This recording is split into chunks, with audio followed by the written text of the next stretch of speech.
Wet hair? Check. A beverage?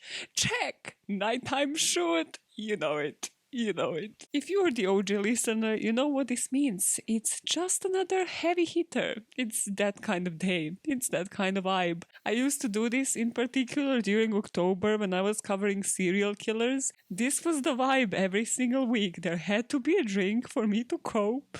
It had to be nighttime for some reason, and I had to have the comfort of just getting out of the shower and then coming to deliver this story. I had to feel clean to tell you a story about a dirty motherfucker. What is not to understand? This week, guys, I think I have finally done it. It took me about 70-something episodes, but I think I have finally found the craziest story on the internet that nobody talks about yet again. It always happens this way. People overdo so many stories, and then there's so many that are neglected that are just batshit insane. I've seen one podcast episode covering this guy. I was like, what do you mean? This story was so unpredictable. Every single paragraph, I would be like, he did what? He did what next? What happened next? What the hell? So as always, a story of that intensity requires the expression of the day to be ridiculous.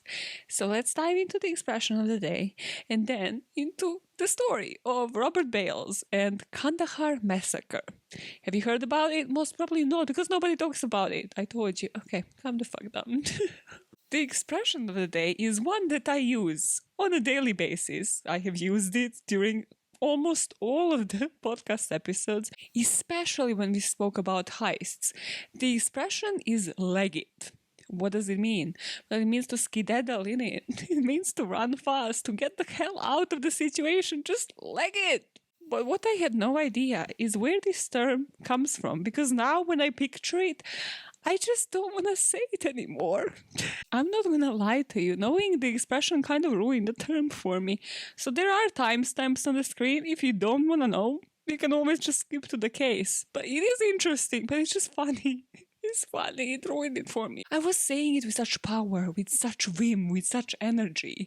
And what it actually means, well, it was an actual profession in 18th and 19th century here in the UK. Well, probably elsewhere as well, but especially here in the UK.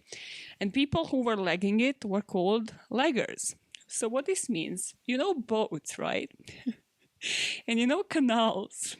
This was a bad idea. I was not used to drinking on the job anymore. So, you know, boats and canals, yeah? Well, boats would still in 18th and 19th century have to go through the canal tunnels.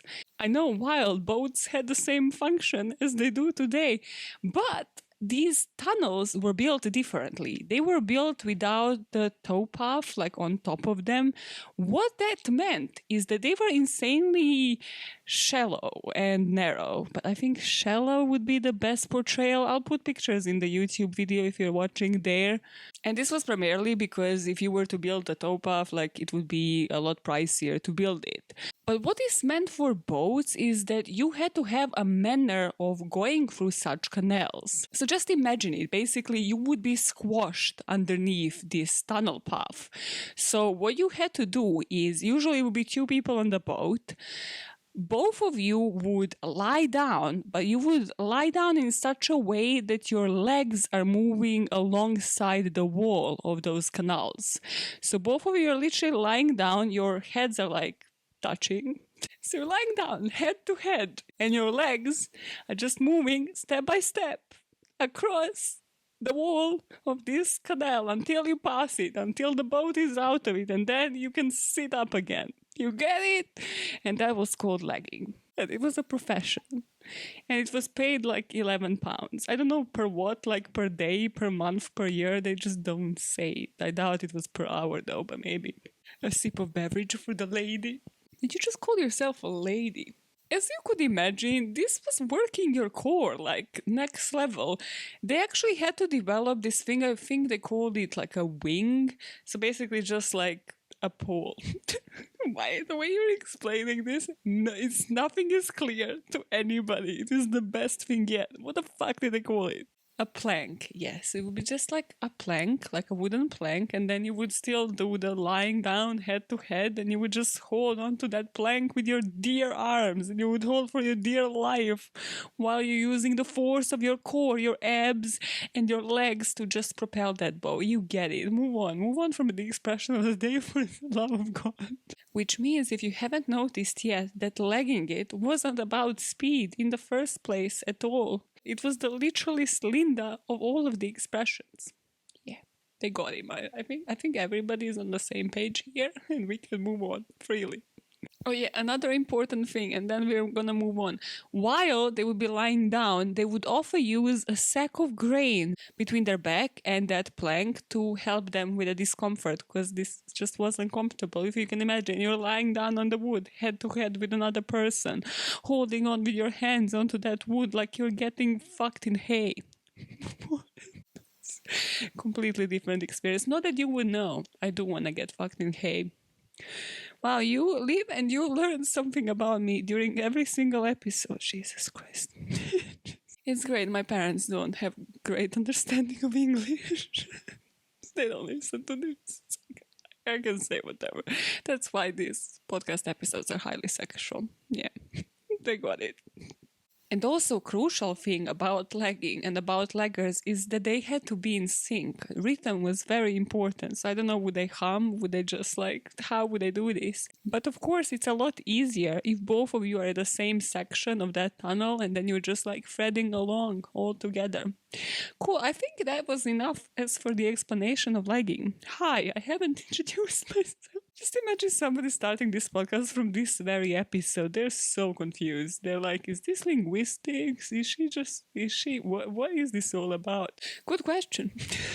Great question. The podcast is called By All Means Necessary, and it is light-hearted view on life, mostly true crime, but life as well, and just things that fascinate me. So usually linguistics, yes. Expressions of the day are always here, from this year onwards, so that you are richer in 52 expressions by the end of this year. And then the rest of the episode, about 90% of it, focuses on a true crime case, and that is where we are going next. If this is your first time here, or if you are just lazy motherfuckers that don't follow instructions, go and follow me on the social media and interact with a girl. It is twitter.com/deadbampod or instagram.com/deadbampod or patreon.com. Same shit everywhere, okay? You got it. Except on YouTube. On YouTube, it is just called By All Means Necessary Podcast because that's what the podcast is called. Now, let me tell you the most insane story you will ever hear. Let us dive into the case of Robert Bales. On the 11th of March 2012, Robert Bales killed 16 Afghan civilians while serving in the army. To commit this spree, he would leave the base twice. On the first occasion, he left the base, killed 4 people, and then returned to fill up on his ammunition.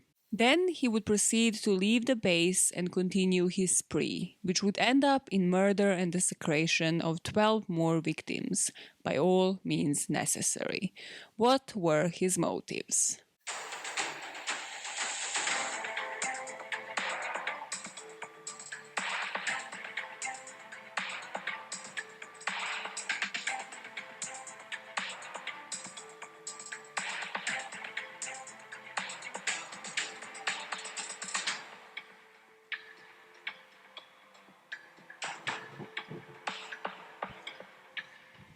If you have just witnessed what I have done during the intro music, I have tried taking a sip of Recorder League, whatever this thing is called, like cider, and then taking a sip of Coke, alternatively.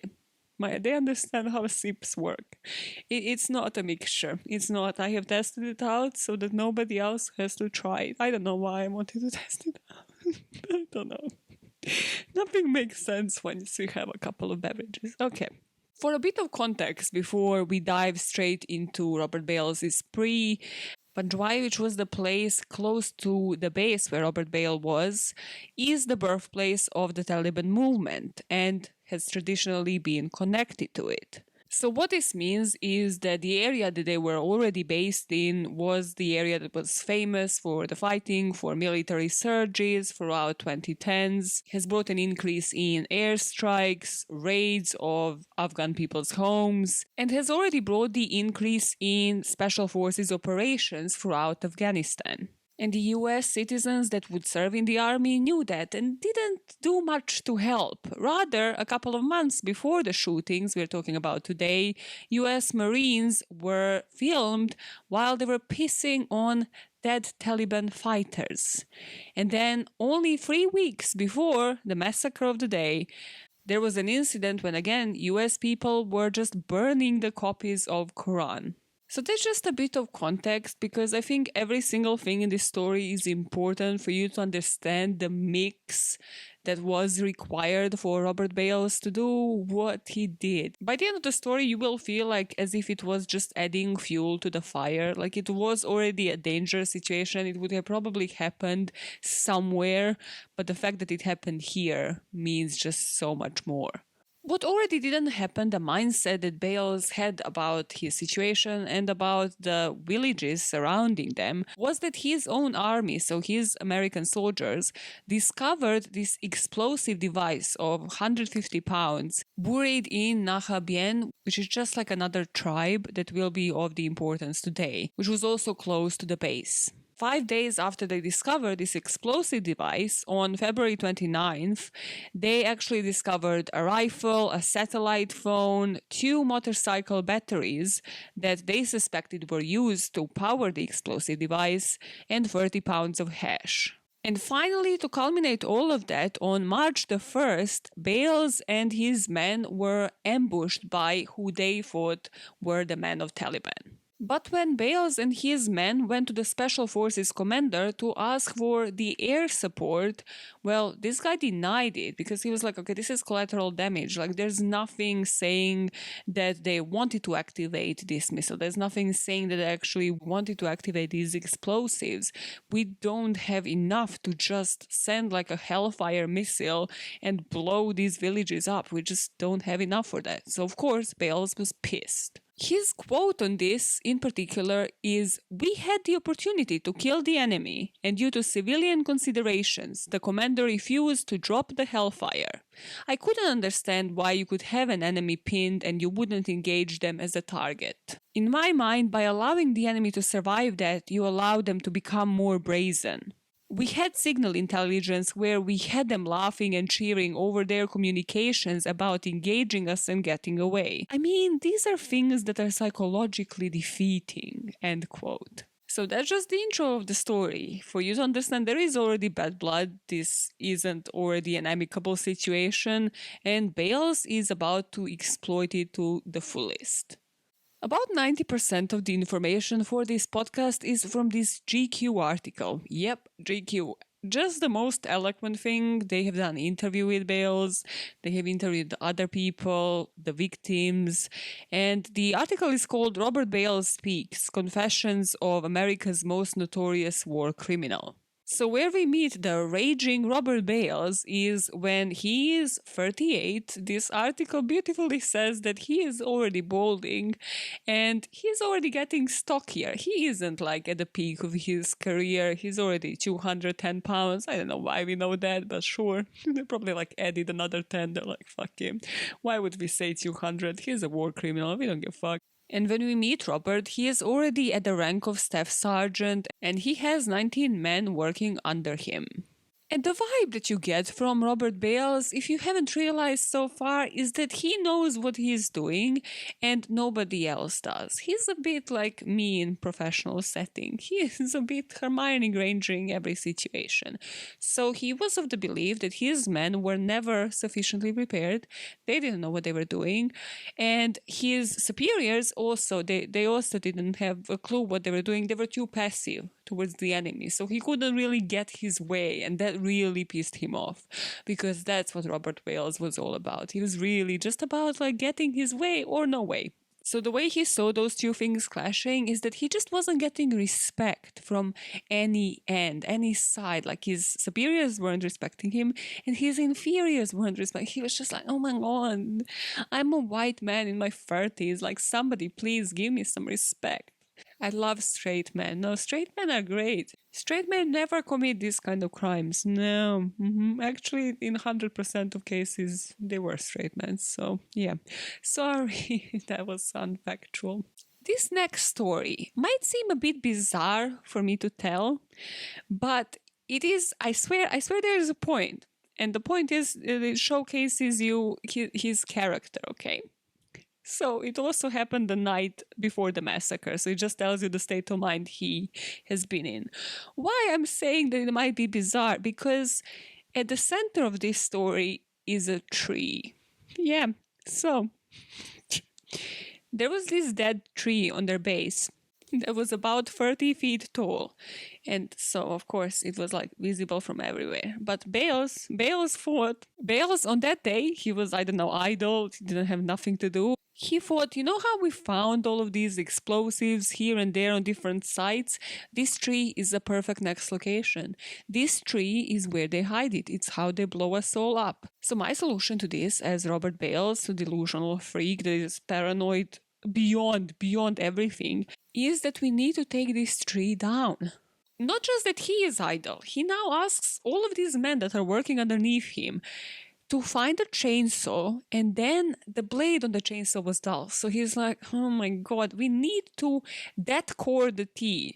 What this means is that they technically need to blow that location up. And I was like, do you not see the correlation? Like, you're trying to avoid this from happening, but you want to blow up a tree. Also, environment, bitch. Like, this is triggering on many levels. That cording involves wrapping these explosives and taking the tree down by blowing it up.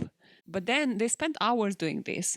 Once they have actually done this, then the trunk of the tree got stuck. So that took more time to release that motherfucking trunk. And during all of this time, the Taliban men, or who he thought were Taliban men, are kind of like firing warning shots. They're just like, what the hell is going on? Like, you're on our grounds and you're just detonating the tree and the explosives in our area. And then you are saying, like, you're afraid we are going to do the same thing.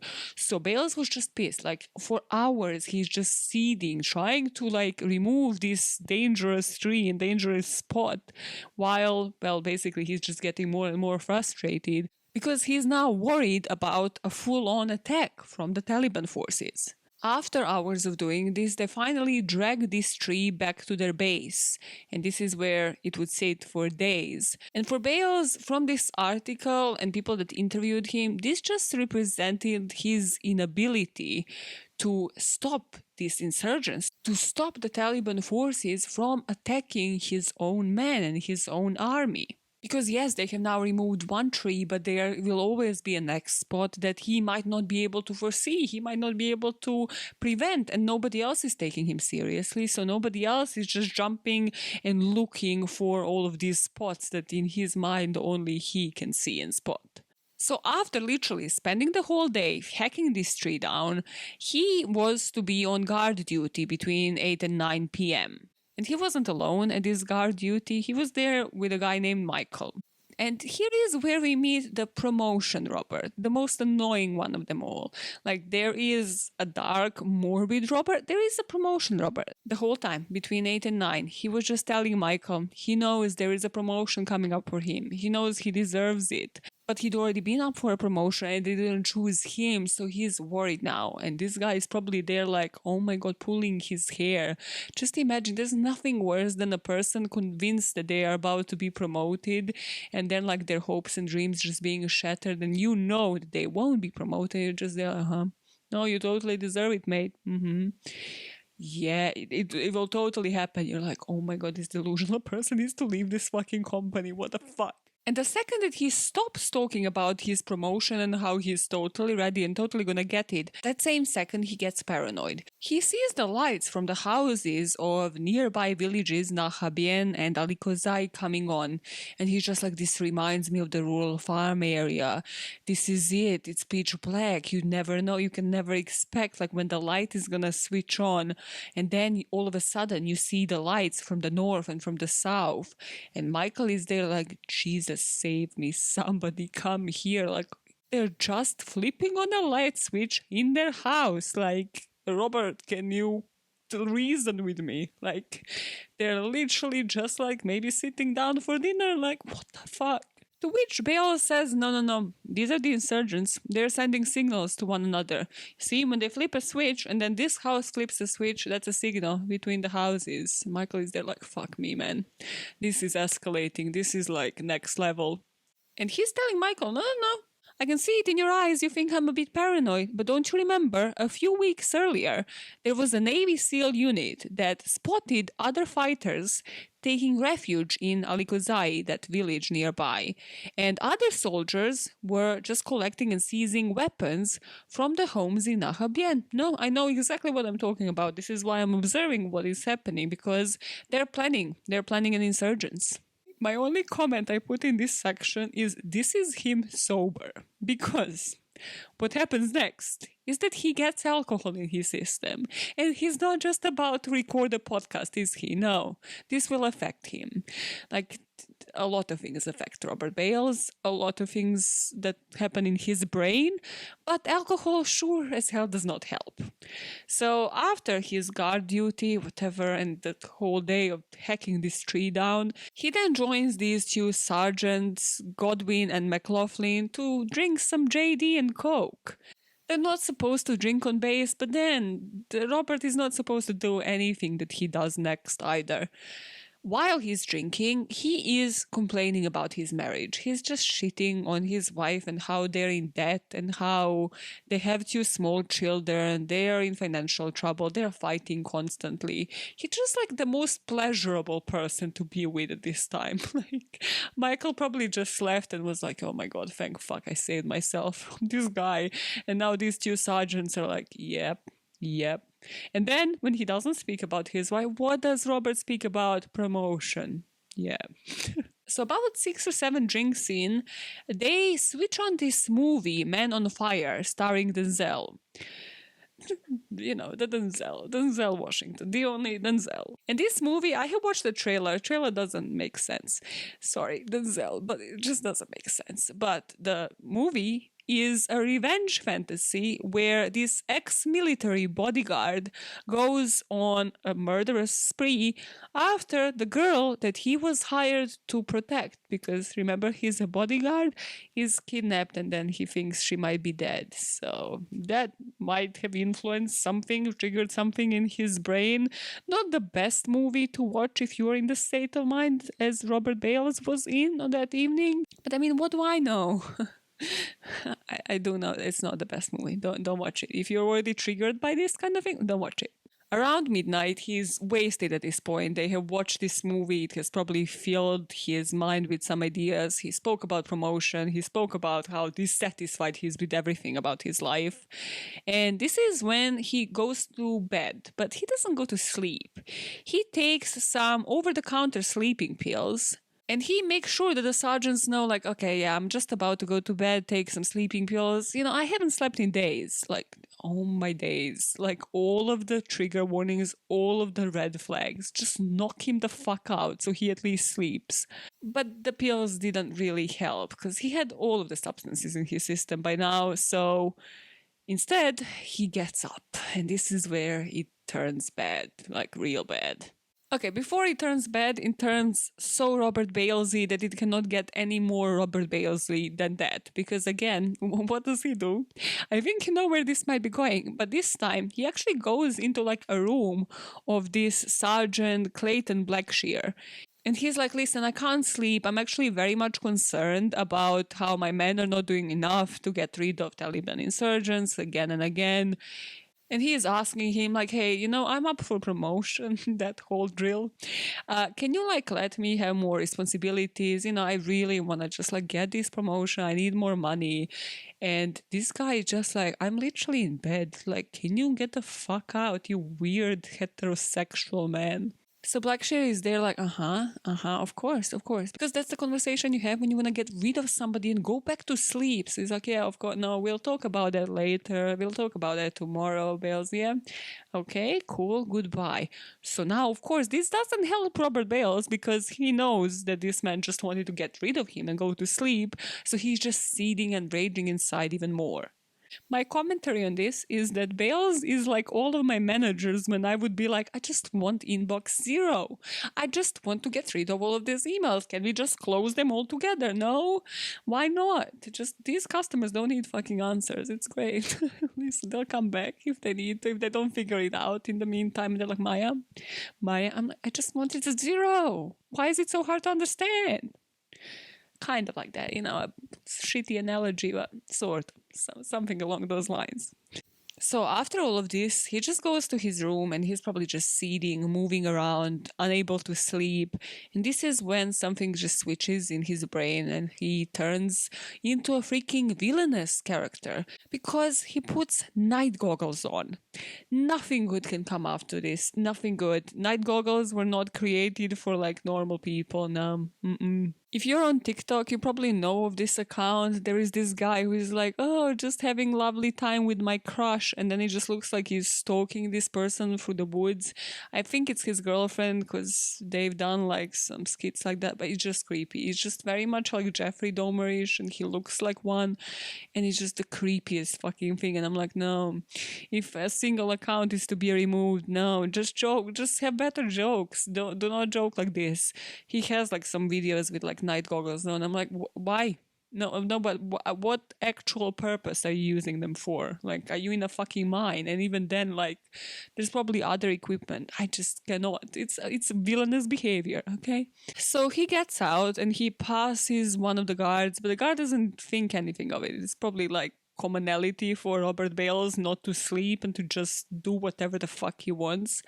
And after he gets out of the base, he turns north. And he knew exactly where he was going. He was going to Alikozai, the village, the tribe that he was talking about before. And this is also where the SEALs had seen insurgents enter the homes of 2 different village elders called Syed Yan and Mohammed Naim. A lot of things are important here, but he actually spends 20 minutes on foot, so he is walking to this place.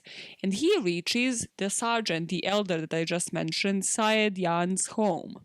And because so many people here just left their doors unlocked, he just slips through the open gate, he gets into the courtyard, and the path to the door, well, there's no light in this pathway, but he has the light at the top of his rifle. So that's that. So he's just walking towards the door.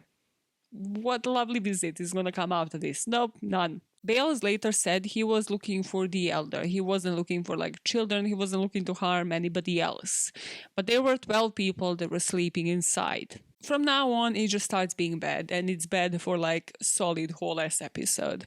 He doesn't encounter the elder he's looking for. He encounters his wife. And the wife was actually older, of course, because these are like people that are elder. And she was sleeping near the 2 grandchildren. So she kind of like fights. Obviously, she realizes like there's an intruder and she tries to scream and fight. But what he does, he throws her to the ground and stomps on her. And he later said, if someone's engaging with you while you're clearing a room and they are a non-threat, you're going to push them down to the floor, which is what I did. Like, he is reasoning with everything he's doing. This is the scariest part that he does. He's just reasoning every single thing. There's a reason behind it. He's like, no, this is what I learned in training. And you're like, you are inside somebody's house as an intruder. What? He now moves into the next room to actually look for his target, and that luckily allowed women and children to make a break for it and just run to the compound that was nearby. And Bales started following them, but he was just still checking the rooms in the house. So he kind of looked into one of the rooms where Kudai Dad, the farmhand, was sleeping. And Bales just shot him a couple of times in close range and killed him instantly. Some people find this next bit a lot more triggering than others killing humans, but now as he's following the screams of these children and he's just like a fucking maniac with night goggles following screaming children, he also encounters a dog that tries to prevent him from like killing the whole family, and without hesitation he shoots the dog as well. His rationale here, because we have quotes about everything, is you have to understand these people are starving in poverty. The only reason they keep dogs is because they're Taliban. What? Just nothing. Nothing makes sense. Like, all of his reasonings are like the most unreasonable things you will ever hear. Sure, I think he just had to justify every single action he did. He continued, this isn't the United States of America. Fido isn't a family pet. Fido's there to warn that someone's coming. Yeah, like you, like yourself, sir. You are the only threat here in this kind of situation right now. As he's chasing after this family, a guy named Nazir Mohammed encounters him and Bales just starts beating the shit out of him, asking him, where the Talib, where are they? And at this point, this is one of the most brutal parts, but as he is screaming, the man he's beating up is screaming, the wife Maryam just tries to reason with Bales and ask him not to kill, not to harm her husband, while a 3-year-old daughter is crying hysterically. And when he gave this interview to the GQ writer, he said, at this point, this is tough, man. This is really tough. The kid comes running out, screaming from almost the same direction where the dog came from. I shot the kid. It was a quick reaction. To be honest, I hate it. I hate it. Every day I think about it all the time. At this point, I just kind of turned and killed the man. And pretty much after that, it was autopilot. So after he killed the man, and after he killed his daughter, ahead of him now he sees the women that are just terrorized. They are just like, oh my god, what have we just witnessed? Like, none of us is safe. Like, if he killed a 3-year-old, we stand no chance. Remember how he was looking for the elder of the house, Naeem? Well, these women ran into the room where Naeem was sleeping. I think he was dozed off on like pills and medication because he was old, so he kind of didn't wake up during all of this. And they're telling him, like, the American is shooting people. We think he's after you, like, you need to get up, you need to hide. And he just tells the family to hide while he investigates. But at this moment, as soon as he steps out of the room to investigate, Bales shoots him in the face and the neck. He then makes a decision to look into the room where all of these children and all of these women are hiding. And he is looking for one face. Do you know who he was looking for? The wife that first tried to disarm him, the wife that first tried to fight him. And he looks for her face and just points his gun and shoots her right in the head. And the way he describes this next part is as if there was just a switch inside of him, because after he shoots the actual probable target, because he looked into the room and he pointed a gun at one particular person for a reason, then he just starts spraying with bullets. And he wounded 4, all of them who were kids or teenagers. The way he justifies this, because yet again, he's talking about every single thing. He remembers and knows that he has done all of this, and he's just justifying every single thing. He said from prison, I was so angry at these guys. He's speaking about the men who owned the home, for putting their families in harm's way like that. I swear to God, this man entered their house. But no, it is obviously somebody else's fault. He continues, you wouldn't have terrorists running to your house bleeding. You wouldn't have people run to your house for aid, where you have your wife and children sleeping. You just wouldn't do it. To me, that's hard. That's really, really hard to comprehend. So I blamed them, but I took it out on them. I was just raging. So the first part of his massacre is over. He killed 4 people. What do you think he does next? What would a normal person do next? Probably regret it, call the police, get himself arrested? No, of course, Bales does not stop there. He just turns. He leaves the house. He, as he said, is on autopilot, and he starts walking back to the base. Remember, it's about 20 minutes walk. And this is 1:40 a.m. It's less than 30 minutes that his whole murder spree had begun. And why he's walking back to the base is logically, of course, he realized he is low on ammo. He needs a refill of his weapons. So he goes to the base, and here is where he tells another soldier that was still awake what he has done. And the soldier is just like, oh yeah, of course, Bales. Please, for the love of God, if somebody tells you that they have murdered people, believe them. Normal people don't tell you that they have murdered people. If there's one single lesson that you should learn from True Crime Podcast, it is that. So he tells the soldier, yo man, I just killed some military-aged males in Alikozai, and I'm gonna go to Nahabien and finish it. Take care of my wife and kids. And this guy is like, oh, silly Bales. Like, what? The guy that didn't believe him actually didn't trust him because he thought he was sleepwalking. Like, is this a pattern so that you just believe, like, also, what? People don't just speak eloquently like this when they're sleepwalking. Nothing makes sense. Nothing makes sense. It will never make sense. But also how he should have known for sure that Bales was not sleepwalking is that he actually stuck the barrel of his M4 of a gun under the sergeant's nose and told him to smell his weapon. This is like toxic masculinity 2.0. This is some next level. This is some like bro code that is that was unfamiliar to me until this very episode, and I don't like it one bit. I never want it to repeat itself. Bales later said that he actually didn't expect to come back. He thought that he was going to die in this gunfire. So he was like, why else would I have told him that he should be taking care of my wife and kids? Like, I don't know, Bales. Nobody knows what's in your head clearly. You fucking idiot. It's like, why is he blaming it on every single other person? So here he filled his gun, and he also grabbed a grenade launcher, a grenade belt, a couple extra magazines for the weapons, and he just rolled back out. He's like out on the streets and through the base and past the guard, and nobody is like alarmed. This time he's heading south to Nahabien. If you remember at the beginning of the story, this is where they managed to seize like some satellite phone and rifles. So of course he's like Taliban insurgents. This is where it all begins. They're signaling with Alikozai. He's lost his mind. And he first goes to the house of a man who was named Mohammed Dawood. He again just walks into their house, and all of the family, like the entire family, was sleeping in one room. So he drags Dawood out of bed yelling, Talib, Talib. To which Dawood is trying to plead like, no Talib, no Talib, but Bales doesn't care. He shot him in the head while the wife was just watching a couple of feet away. Then, of course, Bales is not done there. He just goes back into the house where the wife and 6 children were just in a state of hysterics. It's like all children, they're screaming. They're just unaware of like what is going on.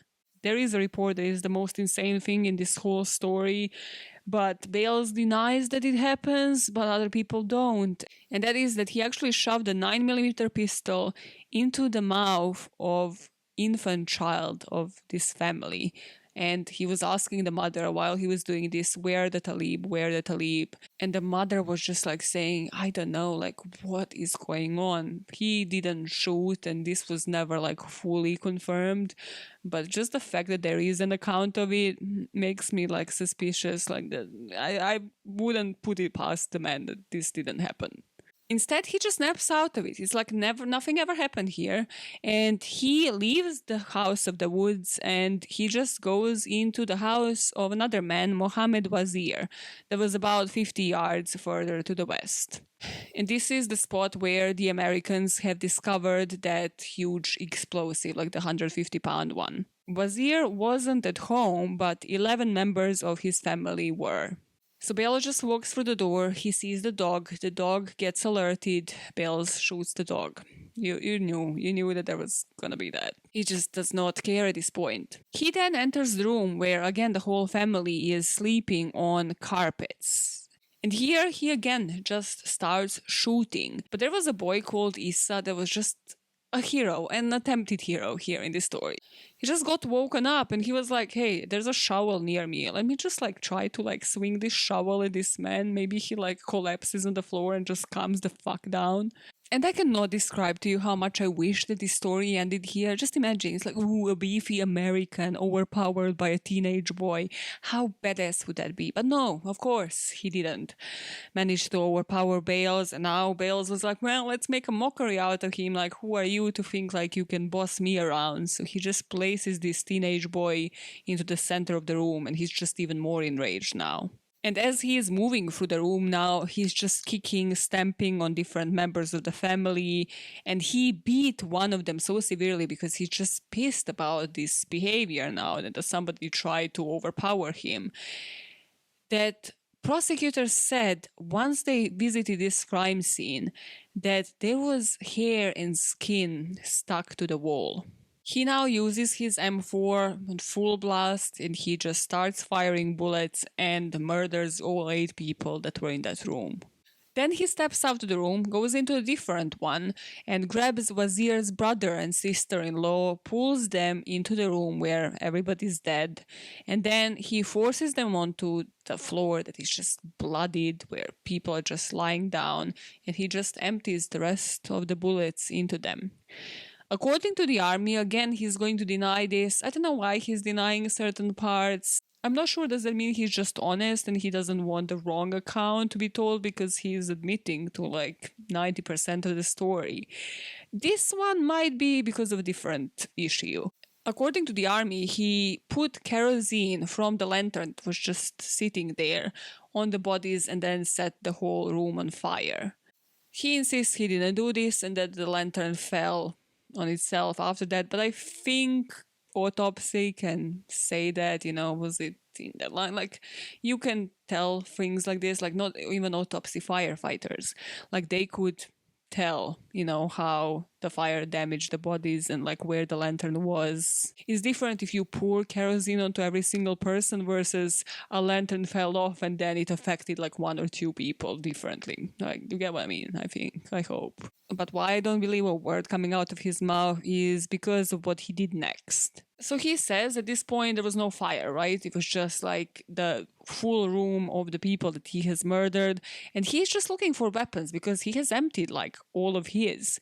And he can't find any, but he encountered one more person, the elderly mother of Mohammed Wazir.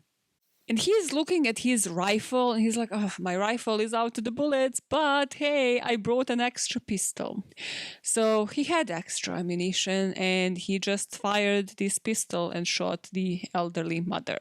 Then he realized, because obviously pistol is different than M4, different ammunition, that she wasn't even fully dead yet because it's a different bullet. So then he crushed her skull with his boot. He was stomping on her with so much force that her face and head, when they found her, were completely mutilated. And again, the blood was just spattered on the walls of her son's home.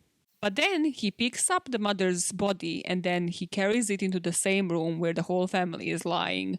And he said later that that lantern already fell off and that the blankets and sheets were already on fire. So that's when it hit him. And what hit him? Well, he says, I think there's a point that, when it hits you, what you did. This is it. Everything you ever worked for, everything you ever loved, is now, in a matter of hours, destroyed. So I sat down in the room, put a gun in my mouth. He's in a burning room, according to him, and he's just sitting, putting a gun in his mouth. I don't buy it. I don't buy it. Don't buy it. He said he couldn't do it. He was thinking about his kids. He wasn't thinking about all of the other kids he killed, but he was thinking about his kids. And then he walked outside and then he says he realized he only had a t-shirt and a pair of army pants on, so he was freezing. Before he wasn't cold at all because, I don't know, he was an autopilot, he disassociated, but now he was like, oh my god, I'm freezing, like this is unacceptable. So what he does next, he realized that the family used blankets to cover doors, so he cut the blanket off the door and then used it to cover himself up. And I think what he is trying to say here is like how he was completely disassociated. He was in this different state when he was committing these murders, but now he snapped out of it. And he said, this is how I knew where I was. It was the flares. It was the fire. The fire made him realize where he was. I think it's just an attempt at defense now once he has actually committed what he wanted to do, and he's killed all of the targets, or their families rather, and he's finally satisfied with his doing, and he's like, better start thinking about my defense here. But then he realized it wasn't the fire that all of a sudden made him conscious. It was mortar rounds that were fired by his fellow soldiers from the army base to illuminate the sky, because the army base finally realized, actually, maybe he was serious, There is like some panic in the nearby villages. I think he is on a murderous spree. Yeah, good call after 16 people died. So Bales realized, I must then return to the base. Just to recap, he killed 16 people, 4 men, 4 women, 8 children. The youngest victim was 2 years old. And his fellow soldiers actually dispatched a device that is called Persistent Ground Surveillance System. It's like a thermal camera that can spot a human walking by. So at around 4:30 a.m., the camera picked up on Bales walking north towards his base. And how they described him walk back into the base was the methodical, confident gait of a man who's accomplished his mission. And definitely would not be able to say that better, because that's exactly how I feel about Bales as well.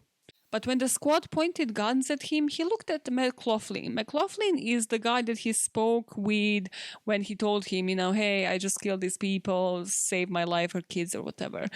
And he just looked at him and said, are you fucking kidding me? He was pissed that the guy actually snitched on him. Like, what did you expect? And then he proceeded to accuse McLaughlin of ratting him out. Like, what are your priorities, sir? Can we have them straight for a minute? Like, you are in trouble. You're in shit here. After this, he was disarmed and turned over to the Green Berets. As this is happening, before I tell you what happened to Bales, let's pick up in the villages. So in Alikozai, the villagers in Alikozai, the fellow people were seeking help for the ones that were wounded and dead. Mohammed Naim's son actually borrowed a car and then was driving these survivors that were wounded to the military outpost for them to get some medical assistance. And these victims, I'm not sure how some of them have survived. Mohammed Naim actually suffered gunshot wounds to the neck and the cheek. The 10-year-old boy, Sadiqallah, actually had a bullet in his skull. Rafiullah, the teenage boy, had bullets in both of his thighs. Worst off, there was a 7-year-old girl, Zardana, who had severe head wounds and was just unresponsive, was like barely alive. It would be hours here on the spot before they would actually transport it via an airplane, via a helicopter, to the larger American hospital. Luckily, all 5 of these wounded people will survive. I have no idea how, but it just happens. It's a freaking miracle that some of these people actually managed to survive. And other villagers are coming with like blankets, coming with supplies, trying to cover the dead, trying to give them some dignity. Because remember the whole lantern story. I said I will be coming back to it. Act of burning people's bodies is considered desecration under Islamic law. That is why I think he denied this particular thing and he just said it was a lantern. Because he knew that like if people think that it was him, he might not make it out of that country alive. And a reporter for the New York Times that inspected the children's bodies that were taken to the American military base reported seeing burns on some of the legs and heads. And of course, later, this kind of thing can be determined by autopsy. It can be determined like by firefighters in terms of the house and how the fire was set up. I think that everybody else, except from Bales, actually agrees, no, you poured fucking kerosene onto these people and you have set them on fire. As this is happening, Bales is losing it, as he has been doing the whole night. I don't know where he finds the energy. I honestly don't know. How can you be in one single mood for this many hours, like the whole ass day? Like, this is some next level shit. Like, I cannot be in the same mood for longer than like 60 seconds. I don't get this guy. So for the next 8 hours or so, according to the army, he would go between like confessing and then obstructing the investigation, just telling like, no, actually, that didn't happen. Where the fuck were you? Why weren't you there to help? Blaming it on everybody else. So he was just, I don't know, he has not slept for days, so he's just constantly on and off, doesn't know what he's saying anymore. He'd attack the fellow soldiers, telling them that he actually can't tell them anything because they're gonna have to testify against him, so that doesn't really go into his favor, does it? When a medic asks him, okay, do you actually need like some medical assistance because you have a lot of blood on your clothes? He's like, no, it's fine. But then the medic asks him, do you know whose blood it is? He's like, nah, he just shrugged. Like, does not care whose blood, how many people, it's just blood, isn't it? Doesn't care. As long as it's not American people's blood or whatever. But then during this investigation, he's just like, hey, can somebody bring me over my laptop? And they do. And then he starts stomping on it and trying to smash it and probably destroy like the hard drive in this laptop. When he would actually speak, he would say stuff like, I thought I was doing the right thing. I'm sorry that I let you guys down. My count is 20. You will thank me come June, which was when the fighting season usually is when it comes to the army. We shouldn't worry about collateral consequences. You didn't kill these people during the war and the actual battle.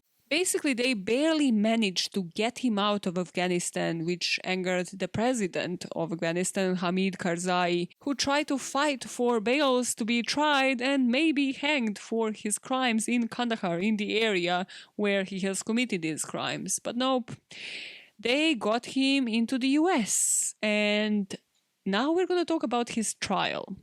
And his trial, not just that it didn't happen in front of Afghani people in the jury, nope, it happened in front of a military jury. I didn't know this happens, but then America doesn't surprise me ever. So everybody in the jury was like a sergeant or of some post in the military. I put next, his lawyers tried to humanize him the way Kylie Jenner asked for donations for her friend.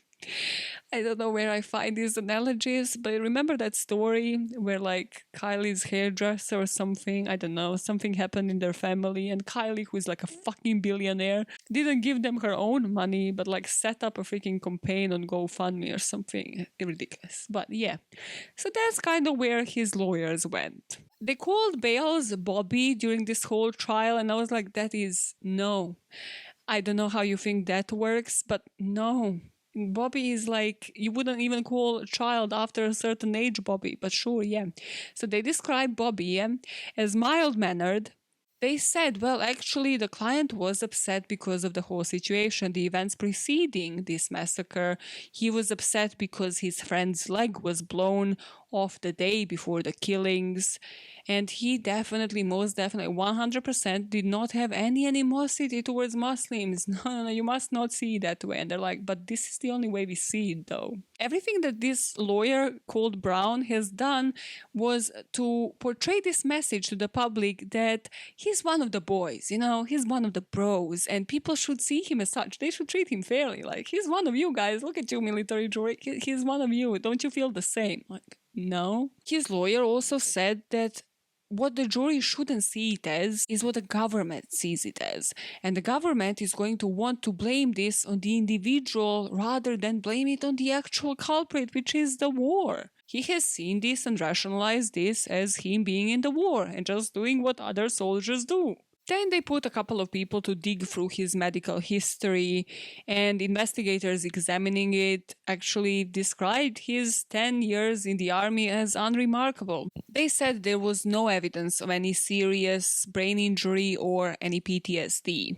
But then his lawyers were like, well, actually, it was the combination of like stress, alcohol, domestic issues. So he just snapped. But also, he was taking this anti-malaria medication called mefloquine. And this is now known to cause a wide range of side effects, including aggression, paranoia, psychosis, hallucinations, suicidal thinking. Remember, that plus like the booze, that plus him not sleeping, this is why he has done it. I am not denying that he had every single drug in his system, but I also think when you look at the motives and when you look at the layers underneath or what was actually going on here in terms of like his animosity towards anybody that is not American in this story, I think there was more to the motivation than like the guy just snapping because he was drunk and on sleeping pills and on mefloquine or whatever. When it comes to motive, what he said himself is the following. There is not a good reason in this world for why I did horrible things I did. During this interview, he had another thing to blame it on. He actually said he was also taking steroids. So he was taking alcohol, sleeping pills, mefloquine, steroids. Like, am I even forgetting something? How many chemicals does this guy have on the system and nobody's just regulating it? So he was taking steroids in order to get huge and jacked. And he blamed the steroids for definitely increasing his irritability and anger. But the prosecutors weren't taking his bullshit. They were like, yeah, we don't care about any of these drugs in your system. You seem like you function very well. You went through all of these labors. You freaking took the whole tree down the whole day while being on all of these substances. You seem to be functioning throughout all of these days without actually killing people, so... Prosecutors really hurt him where it hurts him the most.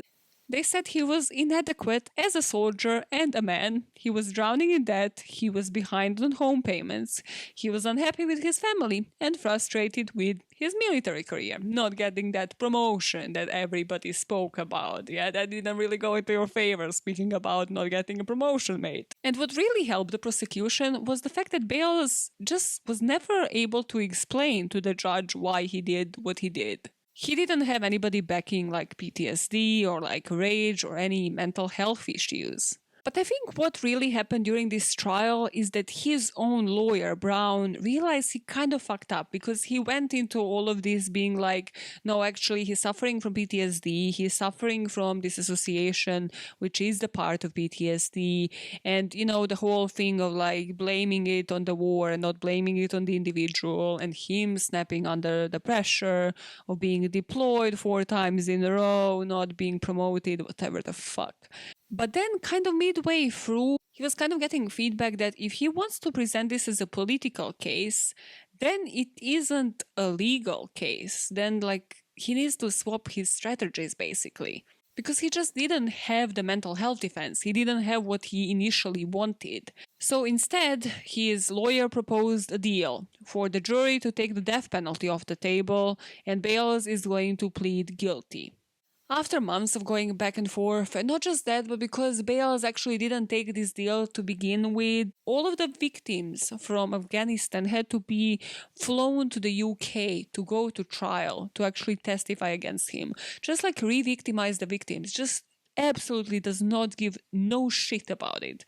So after all of this, after his victims testifying in court against him, he finally decides that he is going to plead guilty in June of 2013, and he will plead guilty on 16 counts of murder and 6 counts of attempted murder. Bales actually had the fucking audacity when these people were in court to say that he would bring their loved ones back in a heartbeat if he could. Are you okay? But he couldn't give them the answer as to why he did it, and he also couldn't spare them of actually coming all the way to the US to testify against him. So, would he really? Would you, Bales? Would you really bring their loved ones back in a heartbeat? I highly doubt it. In the end, the jury took about 90 minutes or so to condemn him for the rest of his life, with no possibility of parole. In prison, when GQ interviewed him, he was training to work in the barber shop where he's going to earn some money, that then he can spend for whatever, soap and shit. In 2015, when they did this interview, he was still talking to his wife nearly every day. I don't know why she stayed with him. Kari, if you're listening to this, get the fuck out. You deserve better, man. Apparently, because he has kids and because probably he was in the fucking army, he actually managed to, in August that year, so this is probably a regular thing, get out of prison to spend a week at a hotel near the prison where he would kind of go and then come back into prison for a curfew to play with his kids. You know who doesn't get to do that? Yeah, all of the parents of the victims that you have killed. So I'm not sure why this is even considered in his case, but sure, he gets to spend some time with his kids. Yay. And as for the victims, they were of course scarred for life. Some of them, even though they have survived, they have had lasting damages. Rafiullah, the teenage boy who was shot in both of his legs, walks with his cane still for the rest of his life. And he is worried that this disability is just going to prevent him from finding a wife in the future, finding a job. He says like he dreams a lot about this night. In particular, that villainous move of him just going into people's houses, pushing the door in, and just breaking in and doing whatever he wants to do. His sister, Zardana, the one who was shot in the back of the head, actually is paralyzed in the right side of the body and has no use of the right arm and the right leg. And never forget when it comes to this case that these were the families that were affected. In particular, Mohammed Wazir, who on that night lost 11 members of his family because of one guy within minutes, including his wife, his mother, and 6 of his 7 children. He actually wanted to make some good out of this, so he moved to the city of Kandahar, and there he opened a dress shop with the condolence payments. What these condolence payments were, well, the army distributed some to the families. They gave about $50,000 for each death and about $10,000 for each person wounded, which I'm saying this is not enough. Like, you can't just put a price onto somebody's life, and this definitely shouldn't be the fucking price. And him, just like the rest of his family, when he returns to Nahabian, he just avoids the house because he's like, I'm back there, like he was that night. It's just the memories just flood him. The man lost 11 members of his family due to fucking Bales. And every time he returns to his house, he just feels powerless and helpless, and that, he says, has never changed. As for Bales, this made me happy. This is one thing in this story that made me genuinely happy. So, he's obviously appealing because he's a son of a bitch.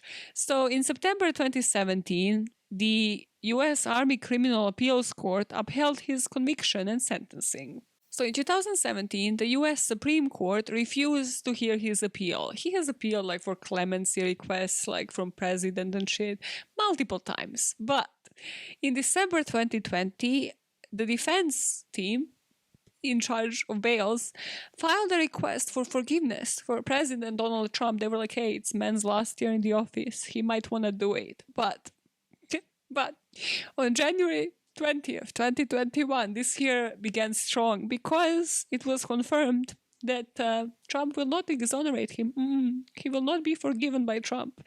I mean, does it not say everything? If Trump will not exonerate you, you are just a special. You're a different level.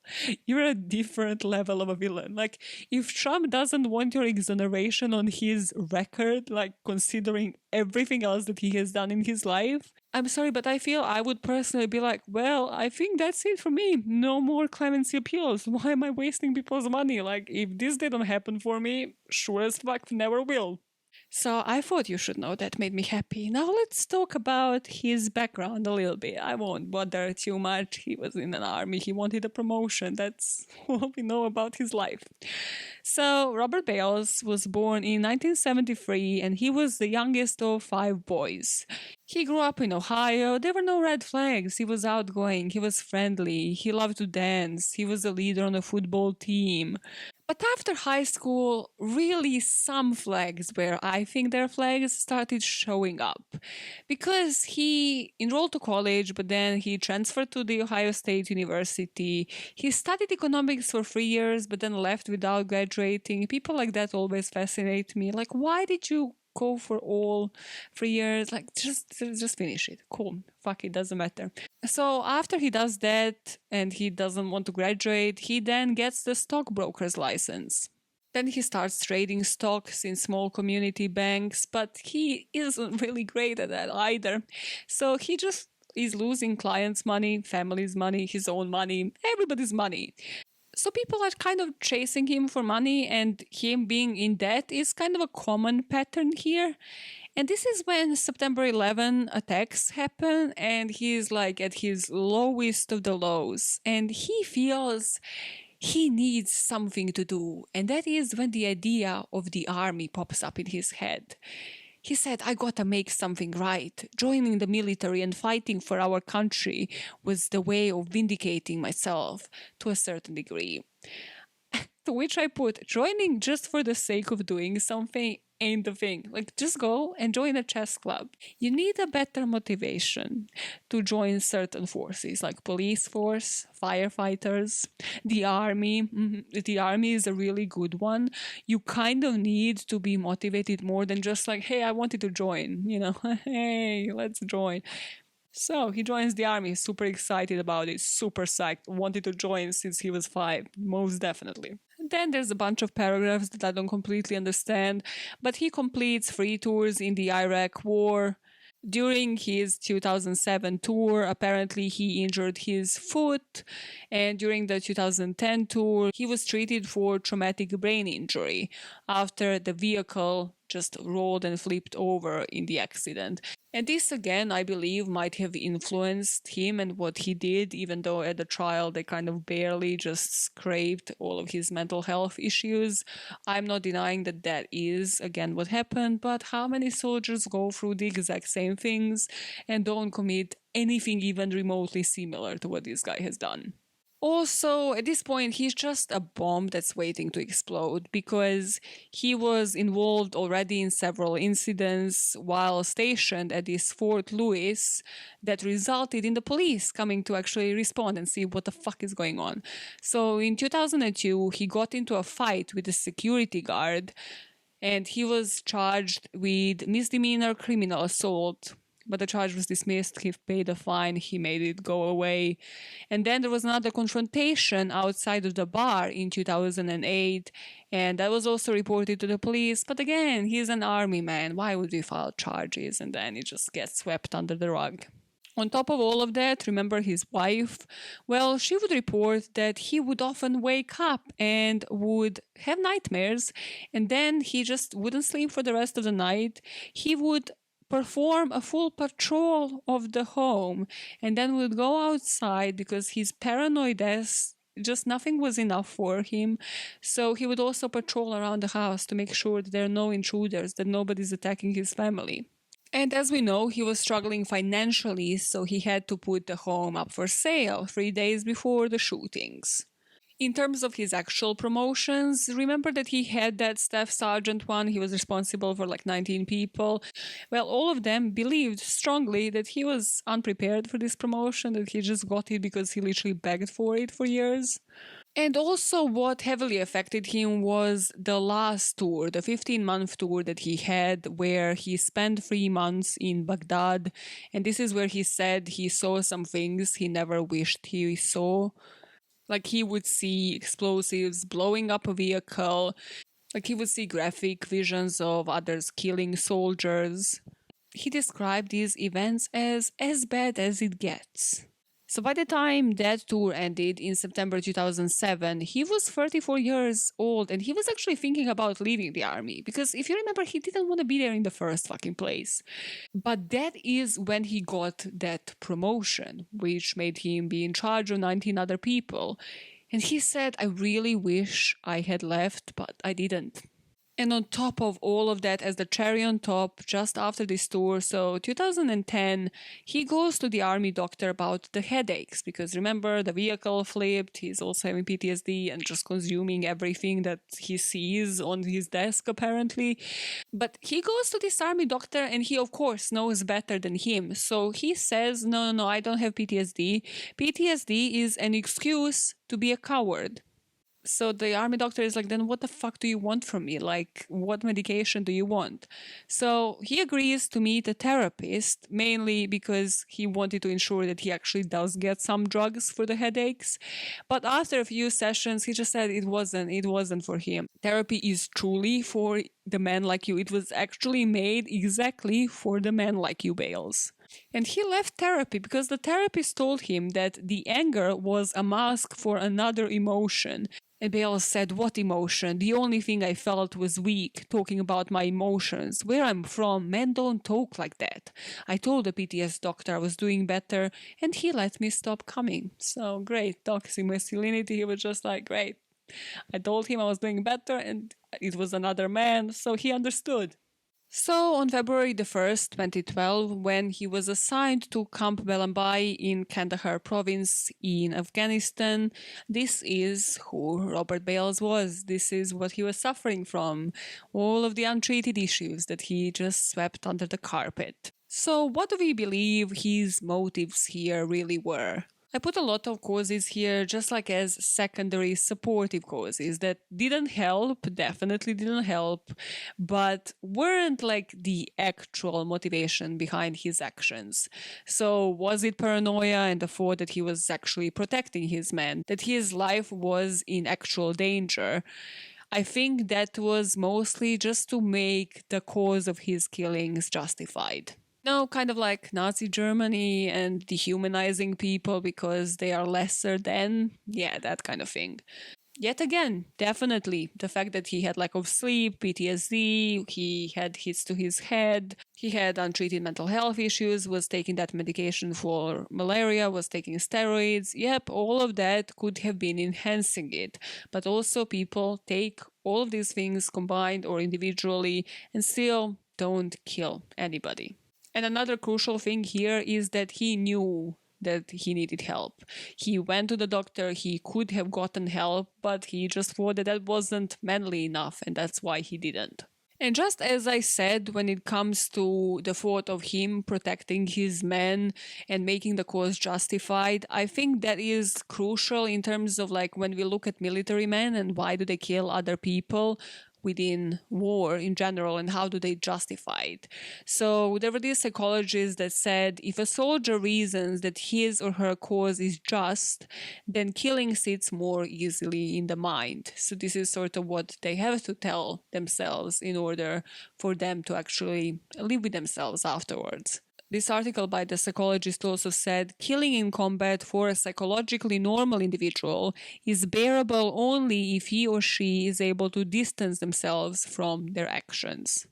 So there is no doubt to me that due to any issues he might have had personally or any untreated mental issues and his inflated ego, Bales stopped seeing humans as his equals.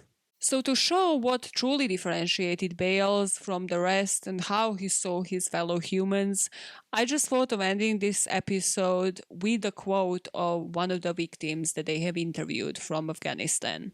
So this man, a 60-year-old farmer, Abdul Samad, who lost 11 family members, 8 of whom were children, he said he had a conversation with his grieving mother who was holding a dead baby in her arms, and the grieving mother said, "They killed a child. Was this child a Taliban? Believe me, I haven't seen a 2-year-old member of the Taliban yet." Keep making this world a better place, one motive at a time, and I will see you on Friday.